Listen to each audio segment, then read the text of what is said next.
উত্তপ্ত বিতর্ক শেষ হয়ে গেছে, ঘড়ির কাঁটায় এখন রাত 11টা। নিউ টাউনের যে অফিস, সেই অফিস থেকে আমি বেরিয়ে এখন চলে এসেছি পার্ক স্ট্রিটে। পার্ক স্ট্রিট এক্স্যাক্টলি নয়, এবং পার্ক স্ট্রিটে আজ আমারও কোনো প্ল্যান্স নেই, কিন্তু পার্ক স্ট্রিটের ঠিক পাশেই এই জায়গাটা, এই রাস্তাটাকে কিট স্ট্রিট বলে, কিন্তু ব্রিটিশরা কিট স্ট্রিট বললেও এই রাস্তাটার নাম মোহাম্মদ ইশাক রোড। এবং এই মোহাম্মদ ইশাক রোডের একটি অত্যন্ত গুরুত্বপূর্ণ বাড়ি, আজ থেকে নয়, বাম আমল থেকেই ইরান সোসাইটি হাউস। আমরা ইরান সোসাইটি হাউসের দুজন বর্তমান সদস্য যারা রয়েছেন তাদের সাথে রয়েছি। গেস করার কোনো দরকার নেই, শায়রা শাহ হালিম বামফ্রন্টের ক্যান্ডিডেট দক্ষিণ কলকাতা থেকে, এবং তার সাথে বিশিষ্ট চিকিৎসক শায়রা শাহ হালিমের হাজব্যান্ড এবং অবশ্যই সিপিআইএম নেতা ফুয়াদ হালিম। ফুয়াদা, আমি জাস্ট ডেকোরাম মেনটেন করে ফার্স্ট, আমার খুব কিউরিওসিটি মোহাম্মদ ইশাক রোডের হিস্ট্রিটা জানার, কিন্তু কীরকম মানে এনভায়রনমেন্ট কীরকম? একে তো এত গরম এবং তার পাশাপাশি দ্য বাজ। এনভায়রনমেন্ট খুব ভালো।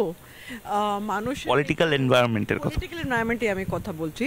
পলিটিক্যাল এনভায়রনমেন্টই অনেক ভালোই আছে। মানুষের এখানে এই বছর একটু পরিবর্তন দেখতে চায়, একটু ইনকামেন্সি ফ্যাক্টরই থাকে, আর একটু নতুন চেহারা, নতুন আশা, নতুন পরিবর্তন দেখতে চাই, এই আমি ভাবছি এখানে। আমি অ্যাকচুয়ালি ফুয়াদা সাথে যেহেতু পার্ক স্ট্রিটের এই রাস্তায় আছি, ফুয়াদা রাতে এই পার্ক স্ট্রিটে আমরা অনেকবার গেছি, কিন্তু মোহাম্মদ ইশাক রোডে আমি মোহাম্মদ ইশাক 12 নম্বর মোহাম্মদ ইশাক রোড, এটাকে কি স্ট্রিটও বলা হয়, এটার একটা হিস্ট্রি আছে এবং এটা তোমাদের সাথে আছে। হ্যাঁ, আমার ছোট দাদু ডক্টর মোহাম্মদ ইশাক, উনি ইরান সোসাইটি 1944 সালে প্রতিষ্ঠিত করেছিলেন।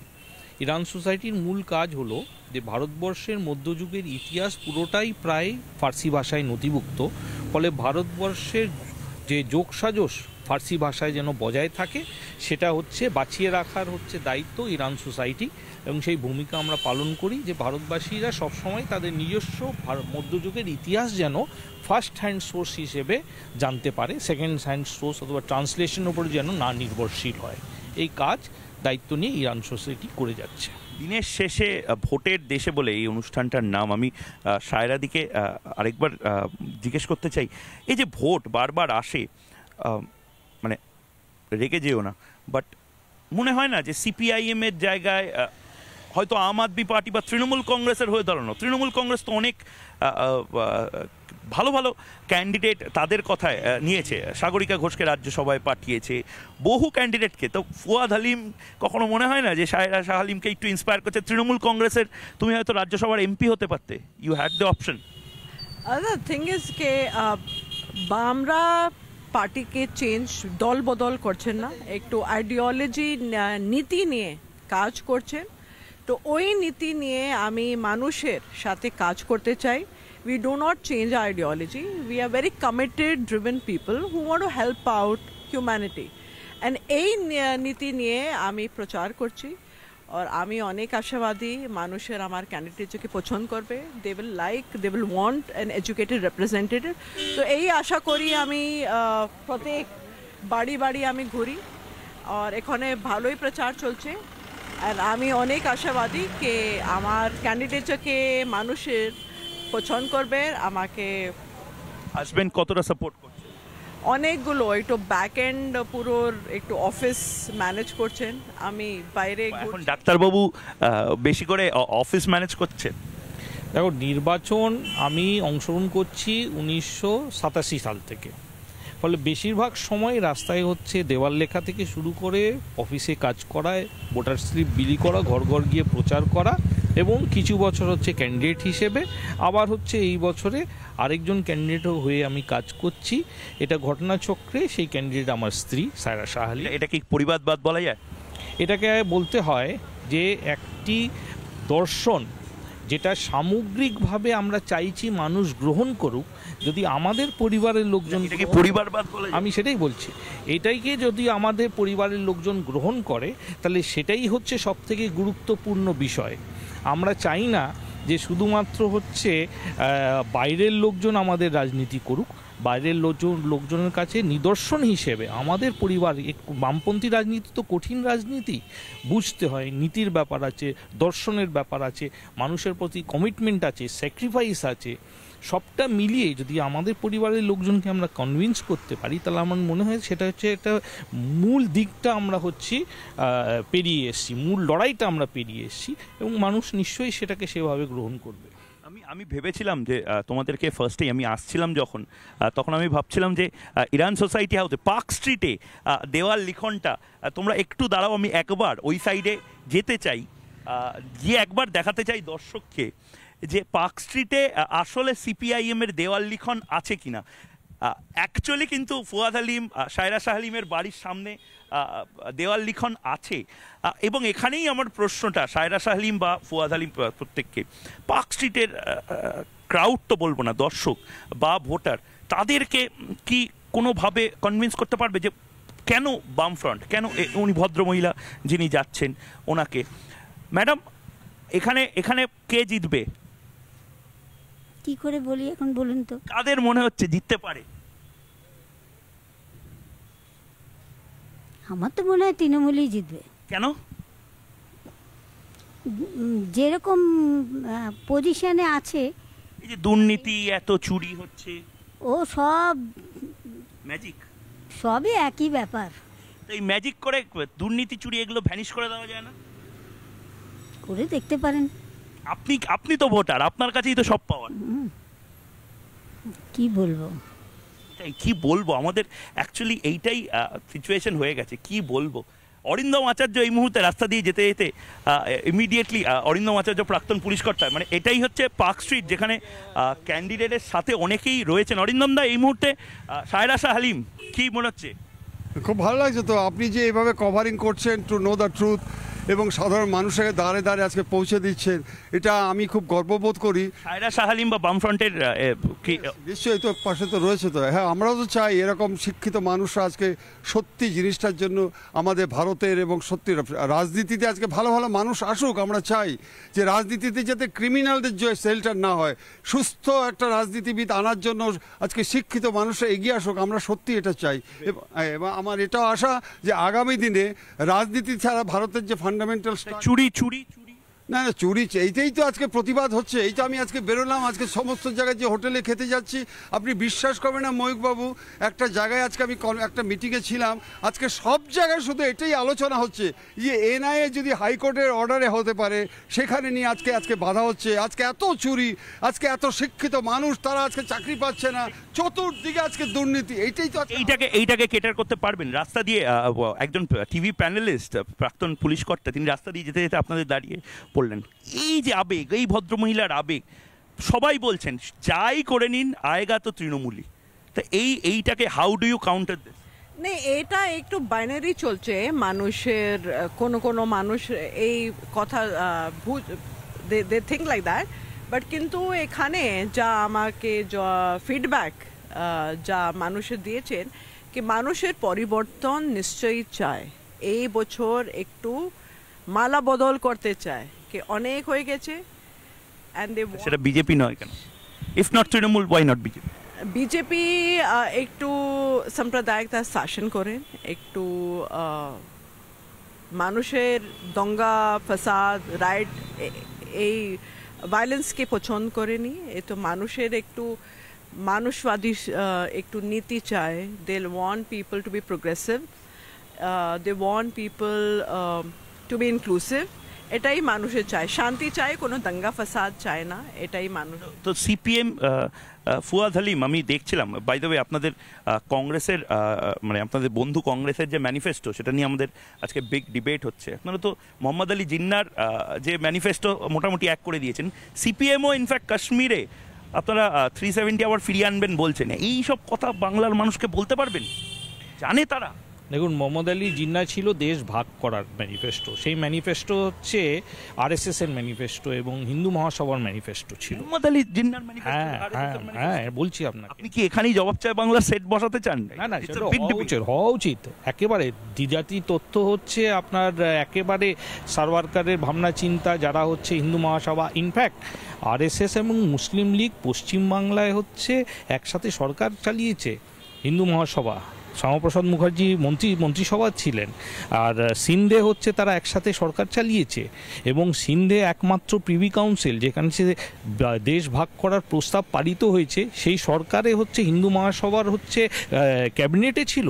বেশ, আমি ইতিহাস এই যে কথাটা বললে যে মোহাম্মদ আলী জিনার যে ম্যানিফেস্টো, সেটা হচ্ছে হিন্দু মহাসভার কথা না উচ্চারণ করুন, অন্য কারোর নাম তুমি উচ্চারণ করছো, এটাই হচ্ছে রাজনীতি, যেটা হচ্ছে ভুল রাজনীতি। আচ্ছা, এইটা আমি আমার ধারণা দেবশ্রী চৌধুরী আমাদের এই শোটা দেখছেন, এবং দেবশ্রী চৌধুরীর কাছে এর কাউন্টার সায়রা শাহ আলীম এবং ফুয়াদ আলিম যেটা বললেন তার কাউন্টার নেব, কারণ দক্ষিণ কলকাতায় দেবশ্রী চৌধুরী, দক্ষিণ কলকাতায় মালা রায়, দক্ষিণ কলকাতায় সায়রা শাহ আলীম। প্রেসক্রিপশন কি দিচ্ছেন? একে তো গরম, তার উপরে ওয়াইফকে একটা প্রেসক্রিপশন দিতে হবে, জিতবেন কি করে? আর হারলে ডিমোটিভেটেড না হয় আরেকবার লড়ার ক্ষমতা।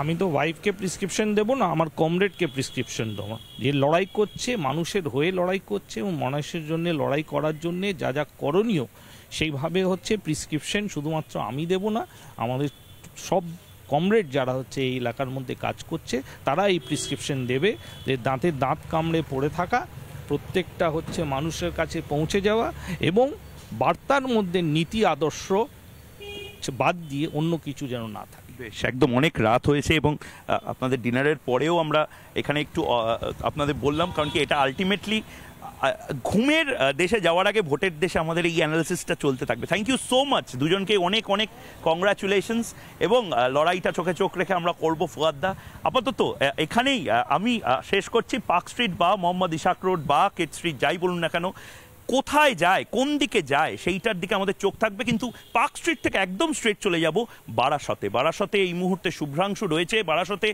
কোন ক্যান্ডিডেটের সাথে শুভ্রাংশু রয়েছে ঘুমোতে যাওয়ার আগে? ডিনার করছেন না, এখনো পার্টি অফিসে কাজকর্ম চলছে, সমস্ত কিছু। শুভ্রাংশু, এই মুহূর্তে তোমার সাথে কে রয়েছে? আমরা এখন দাঁড়িয়ে আছি বারাসতে প্রার্থী আইএসএফ প্রার্থী তাপস বন্দ্যোপাধ্যায়ের সঙ্গে দাঁড়িয়ে আছি। তিনি সারাদিন প্রচারে ছিলেন, আমরা কথা বলবো তার সঙ্গে, এবং সারাদিনের প্রচার তিনি কি করলেন, প্রচার কিভাবে হচ্ছে সেই বিষয়ে জানতে চাইবো। তাপসবাবু, কেমন প্রচার চলছে? ব্যাপারটা বুঝুন, এখন যে তাপদাহ 40 ডিগ্রি 42 ডিগ্রি গরম, সেখানে দাঁড়িয়ে মানুষের হাতে পয়সা নেই, তারপরে বিভিন্ন গ্রামাঞ্চলের মানুষ, ধর্মপ্রাণ মানুষ, তারা রোজা রাখছেন, স্বাভাবিক কারণে মানুষকে বিব্রত করার থেকে বেশি করে ম্যান টু ম্যান আমি কন্ট্যাক্ট করছি, বাড়ি বাড়ি যাচ্ছি, কথাবার্তা বলছি, এবং আসলে যে আপনারা যে প্রচারটা দেখছেন, মানে তথাকথিত আমার বিরোধীদের যারা আছেন, সেটা সবটাই লোক দেখানো। আমার কোনো প্রচার লোক দেখানো নেই। আমি চিরকাল মাঠের মধ্যে থাকি, মাঠেতে শুয়ে থাকি, মাঠের জনগণের সাথে থাকি, আমি চাষের সাথে যুক্ত থাকি। স্বাভাবিক কারণেই আমার প্রচারে আলাদা কিছু বৈশিষ্ট্য নেই। একটাই বৈশিষ্ট্য, গ্রামের মানুষ, শহরের মধ্যবিত্ত খেটে খাওয়া শ্রমজীবী মানুষ আমার সাথী, চিরকাল তাদের জন্য আমি আমার জীবনকে উৎসর্গ করেছি, বাকি জীবনটাও উৎসর্গ করবো, নতুন কিছু না। এই বার্তা নিয়ে মানুষের কাছে যাচ্ছি। আপনি তো বলছেন জীবন উৎসর্গ করেছেন, আপনি তো বলছেন আপনি সৎভাবে প্রচার করছেন, কিন্তু কংগ্রেস তো অন্য কথা বলছে, তারা বলছে আপনারা ভোট কাটার জন্য নেমেছেন। বিষয় হচ্ছে এই ক্যালকুলেশনটা, ভোট কি কারো বাপের? আমি জানি না, কোনো দলের লেখা থাকে নাকি, তো মানুষকে অপমান করা হয় ভোটারদের। অ্যাকচুয়াল যারা বলে ভোট কাটা, তারা মানে ইজারা নিয়ে নিয়েছে সব ভোটের। আমরা মানুষের প্রতি আস্থা আছে। মানুষ যদি সত্যিকারের তৃণমূলের অপশাসনকে দূর করতে চায়, বিজেপির যে ইলেকট্রাল বন্ডের নামে যে কালোবাজারি করে সমস্ত কর্পোরেটদের থেকে টাকা নিয়ে তৃণমূল এবং বিজেপি যে একটা অসাধুতার, অস্বচ্ছতার পরিবেশ তৈরি করেছে, তার বিরুদ্ধে স্বচ্ছতার প্রতীক হিসাবে আমি এখানে লড়াই করছি আইএসএফের পক্ষ থেকে। তা আপনি তো লড়াই করছেন, আপনাদের যে নেতা সে বলেছিল ডায়মন্ড লড়বে, কোথায় গেল? বিষয়টা হচ্ছে, এটা তো পার্টির সিদ্ধান্ত। উনি নেতা বলেছেন বলে নেতাকে দাঁড়া করাতে দেবো নাকি? একটা পার্টি নেই, তার গঠনতন্ত্র নেই, তা পার্টির গঠনতন্ত্রে পার্টি ডিসিশন নিয়েছে, তাকে কোথাও দাঁড় করাবে না। সে আমাদের মুখ, সে আমাদের রাজ্যের মুখ। তিনি দাঁড়িয়ে পড়লে তাহলে আজকে আমাদের হয়ে প্রচারটা করবে কে? কিন্তু আমাদের স্টার ক্যাম্পেনার, সেই জন্য আমরা পার্টি দাঁড়াতে দেয়নি। আমি পার্টির রাজ্যের ভাইস প্রেসিডেন্ট, আমরা ওনাকে দাঁড়াতে দিইনি, উনি তো দাঁড়াতে চেয়েছেন। আপনি বিশ্বাস করেন এখানে আইএসএফ জিতবে? অবশ্যই আইএসএফ এর ভীষণ শক্তি আপনি দেখতেই পাচ্ছেন। এই রোজার মাস, মানুষ সারাদিন রোজা করার পরেও বা কাজ থেকে ফেরার পরেও কি বিপুল পরিমাণে সাড়া দিয়ে দাঁড়িয়ে আছে। আপনার কি মনে হচ্ছে জিতবে না? আমরা অবশ্যই আশা করি, এবং মানুষ দু হাত ভরে ভোট দেবে। আচ্ছা, আপনি বলুন তো একটা কথা, বলুন, মুখ খুলুন, সবাই মুখ খুলুন। আচ্ছা ঠিক আছে, মুখ খুলতে হবে, আপনি মুখ খুলবেন। বলছি তাপস বাবু যে কথাগুলো বললো, আপনি অন্তর থেকে সেগুলো বিশ্বাস করেন? কোনো সেটিং নেই? একদমই ঠিক। কোনো সেটিং, আমার তো মনে হয় কোনো সেটিং নেই এখানে, সেটিং করার কোনো জায়গায় নেই এখানে। আইএসএফ পার্টি তাপস ব্যানার্জিকে দাঁড় করিয়েছে, আমরা তাপস ব্যানার্জিকে আমরা 2 হাত ভরে ভোট দিয়ে দেবো। এখন নিঃসন্দেহে কোনো এখানে সেই আর অন্য কোনো দলকে তাকানোর জায়গা নেই। সেটিং থাকার হলে সেটিং আমরা দেখেছি বিজেপি এবং তৃণমূলের সেটিং আছে, বিগত দিন আমরা দেখে এসেছি। আমি আজকে একটা পোস্টার দেখছিলাম, সুব্রত ব্যানার্জি বাবুর পোস্টার, মমতা ব্যানার্জির ছবি দেওয়া আছে, বিজেপির অটল বিহারী সাহেবের ছবি দেওয়া আছে, যে ওনাদের জোট প্রার্থী ছিল। তো ওনারা যখন পুরোনো দিনে জোট ছিল সেই সম্পর্কটা তো এখনো আছে বলে আমার মনে হয়। এবং বিজেপিকে নিয়ে এসে বিজেপিকে ফ্রন্টে নিয়ে এসে লড়াই করবে কে বলেছিলেন? মমতা ব্যানার্জি। এই আলোচনাগুলো হারিয়ে যাচ্ছে কেন? বিজেপি ইতিহাস বিকৃতি করছে বলে তো আপনারা পশ্চিমবঙ্গের মাটি থেকে মমতা ব্যানার্জির ইতিহাসটাকে বিকৃত করে দিচ্ছেন কেন? যা করেছেন সেটা বলুন। বিধানসভা ভাঙচুরের ইতিহাসটা ভুলে যাচ্ছেন নাকি? তখন কোথায় ছিল? সিঙ্গুরে রাজনাথের সাথে কে ছিলেন? সিঙ্গুরে যখন অনশন করছিলেন রাজনাথ সিং ওনার কানে কানে কি গল্প করেছিলেন? আজকে তৃণমূল সরকারকে আনার জন্য কি বিজেপি সাহায্য করেনি? এসইউসি সাহায্য করেনি? সব সতী সাহায্যে এখন কংগ্রেস সাহায্য করেনি? সব সতী সাহায্যে এখন যত দায় আইএসএফ এর। আমরা এখনো বিশ্বাস করি প্রকৃত যারা বামপন্থী মানুষ তারা আইএসএফ এর সাথে আছে, ছিল, থাকবে। আপনি বলছিলেন যে আপনাদের সঙ্গে বামেদের কোনো মানে ভালোবাসায় কোনো কমতি নেই, কিন্তু আপনার এখানে তো প্রার্থী দিয়ে দিয়েছে। দিয়েছি, এটা দুর্ভাগ্যজনক। আমরা অনেক আগে প্রার্থী ঘোষণা করেছিলাম, দিয়েছেন। লড়াই হবে বন্ধুত্বপূর্ণ। আর কত দুর্ভাগ্যের কথা বলবেন? বন্ধুত্বপূর্ণ লড়াই হবে, কি আছে, অসুবিধা কি আছে? লড়াই আবার কখনো বন্ধুত্বপূর্ণ হয় নাকি? দেখুন, এটা ঘটনা যদি ওনারাও বিজেপি তৃণমূলকে পরাস্ত করার জন্য রেডি থাকেন। কি বলছেন বলুন তো? ইনি তো বলছেন লড়াই বন্ধুত্বপূর্ণ হবে, এটা কি কথা? দেখুন, লড়াইয়ের ময়দানে নেমে কিছু সৌজন্য বার্তা রাখতে হয়, কিন্তু যিনি লড়তে পারে তাকেই লড়াইয়ের ময়দানে মানুষ তার পাশে এসে লড়াইয়ের সহযোগী হয়। আপনি দেখছেন এই সময়কালে বারাসাত লোকসভা কেন্দ্রে জনগণ যাদেরকে পার্লামেন্টে পাঠিয়েছিল নিজের রাত্রে ঘুমোতে যাওয়া এবং সকালে ওঠার নিত্য প্রয়োজনীয় যার সমস্যা সমাধানের জন্য, তারা সমস্ত চুরির কাজে ব্যস্ত, ভাগ বাটোয়ারায় ব্যস্ত। এখন পার্লামেন্টে পাঠাবার জন্য মানুষ যে কানে কানে বলছে, কানে কানে বলছে নওশাদ সিদ্দিকীর খামচিহ্নে ভোট দিতে হবে, এরকম একটা সত্য ব্যক্তি, সততার ব্যক্তি, প্রতীক চিহ্ন, খামচিহ্ন, তাকে ভোট দিতে হবে। জোরে জোরে আওয়াজ করার দরকার নেই, কানে কানে পাড়ায় গিয়ে মা বোনেদের বলছে প্রচারের প্রয়োজন নেই, খামচিহ্নে ভোট দিন, চুপি চাপে ভোট দিন। ওরা ভাগ করে খাচ্ছে, ওরা লুট করে খাচ্ছে, ওরা মিলেমিশে থাকছে, ওরা সেটিং এ থাকছে। এই বিষয় নিশ্চিত থাকেন, আস্তে আস্তে খামচিহ্নে গিয়ে ভোট দিন। মানুষ ব্যাপকভাবে আমাদেরকে সমর্থন করছে, সহযোগিতা করছে, এবং আমাদের প্রচার প্রসারের জন্য যে অর্থের প্রয়োজন সেটা চাঁদার মাধ্যমেও তারা সাহায্য করছে।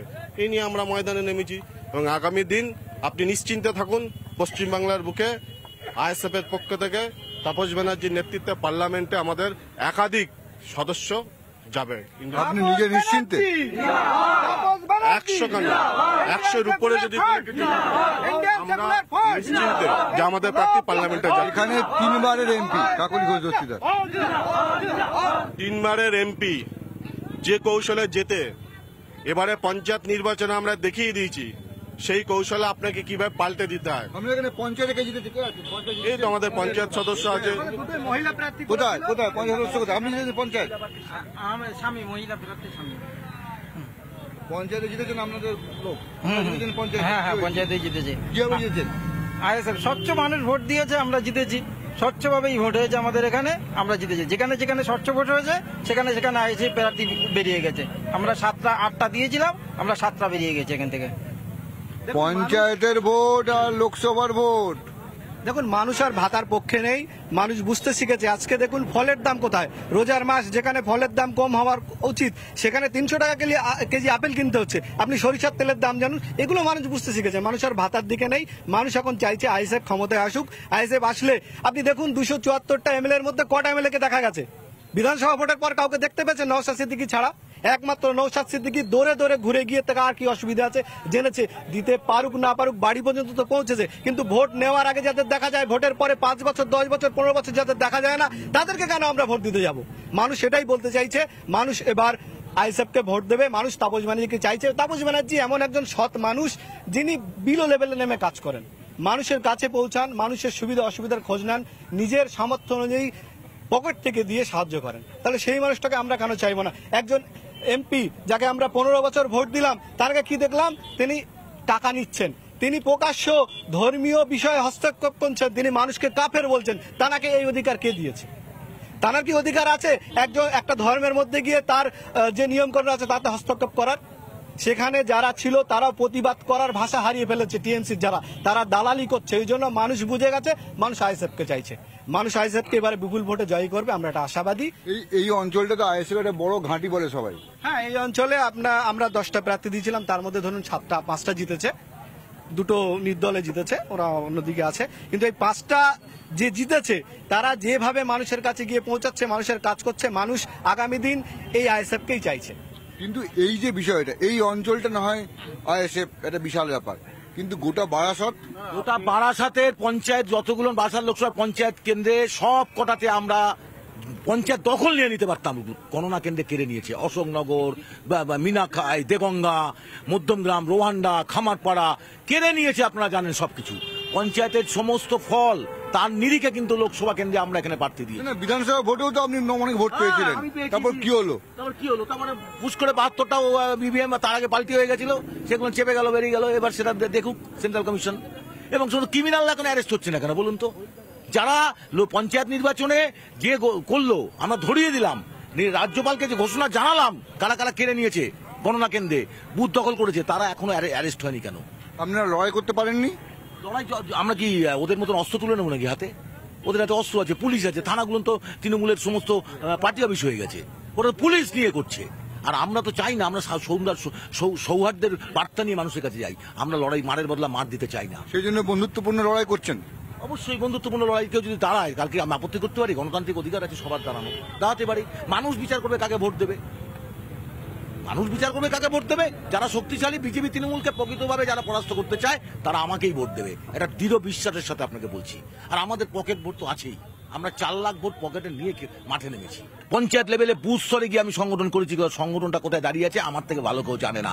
এবং আপনাকে এও বলে দিচ্ছি, 2000-এর মতন এখানে বুথ 1,500 মতন জায়গায় আমরা পোলিং এজেন্ট দেবো। যারা ভাবছে আমরা পোলিং এজেন্ট দিতে পারবো না, ম্যান নেই, ভুল করছে। তো এখনই বলে দিচ্ছি, আর বাকি 500 জায়গায়ও আমাদের পোলিং এজেন্ট বসবে। তার সেরকম সংগঠন গড়ে তোলার মতো ক্ষমতা আমি নিজে সংগঠক হিসাবে রাখি, দায়িত্ব নিয়ে আজকে বললাম। অন্য কেন্দ্রের সাথে 62 কেন্দ্রে মেলাবে। কাকলি ঘোষ দস্যুরা কি করবে এবার? সেটা তো উনি জানেন কি করবেন। ছেড়ে দেবো আপনাকে? আপনাকে একটা কথা বলি না, উনি কি হয় বড় জোর আমাকে মেরে ফেলতে পারেন। মারার নয়, এটা মারার কথা নয়। ওরা কি করতে? দাদা আপনাকে বলুন, উনি আগে, আমি বলবো জ্যোতিপ্রিয় মল্লিককে ছাড়ানোর ব্যবস্থা করুন। আমি খুব কষ্ট পাচ্ছেন, আমার পাশে আমার মন্ত্রী এখানে, প্লাস বাকিবুর রহমানকে ছাড়ানোর ব্যবস্থা করুন, আর শাহজাহানকে ছাড়ানোর ব্যবস্থা করুন। ওনারই তো এলাকা। আর আমি একটা কথাই বলতে চাই বিনীতভাবে আপনাদের কাছে হাত জোর করে, বারাসাতে মানব পাচারে প্রথম স্থান আপনারাই মিডিয়া দেখিয়েছেন। কাজে মানব পাচার মানে নারী পাচার। এই নারী পাচারটা হলো একজন নারী, তিনি উত্তর দিন। 1, 2 খাদ্য কেলেঙ্কারিতে কোন স্থান? বারাসাত। গরু পাচারে কোন স্থান? করিডর বারাসাত।